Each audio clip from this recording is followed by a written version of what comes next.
Welcome to Timebeat Breaking News Channel. Here are our breaking news today.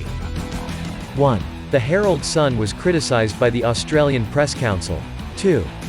From Quebec, the bride's Canadian family watches the Vermont wedding. Australia. The Herald Sun was criticised by the Australian Press Council.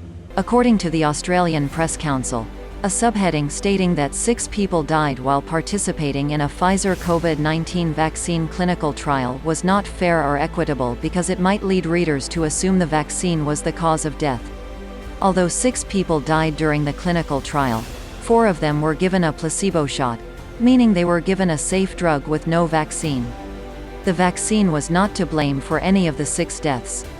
The Herald Sun stood by the accuracy of its subheading, arguing that when read in conjunction with the paragraph immediately below, which clarified that 4 doses were placebo, it was not misleading.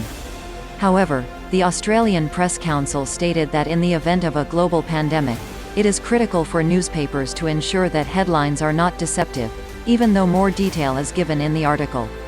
The council emphasized the importance of taking extreme caution when making comments in social media posts that are not accompanied by context or clarification. It comes as nearly a third of adult Australians admit they are unlikely to get the COVID-19 vaccine. Concerns over side effects were at the top of the list of explanations for vaccine apprehension. Many people still feel that there is no need to have the vaccine as long as the international boundaries are closed.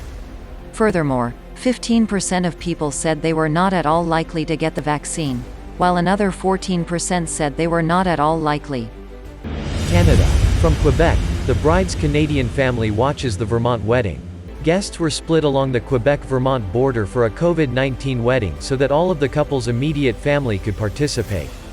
When the pandemic hit in March 2020, Davina Finn and David Hecht, like many others, had to cancel their wedding plans. Given the lack of signs that border controls would be eased anytime soon, the couple decided to get creative and marry at the border. As they searched for locations along the Canada-US border where their guests could comfortably stand and watch the ceremony without being obstructed by blockades, Google Maps came to the rescue. Guests watched from Stansted, side of the border as the pair married across the border in Derby, Vermont.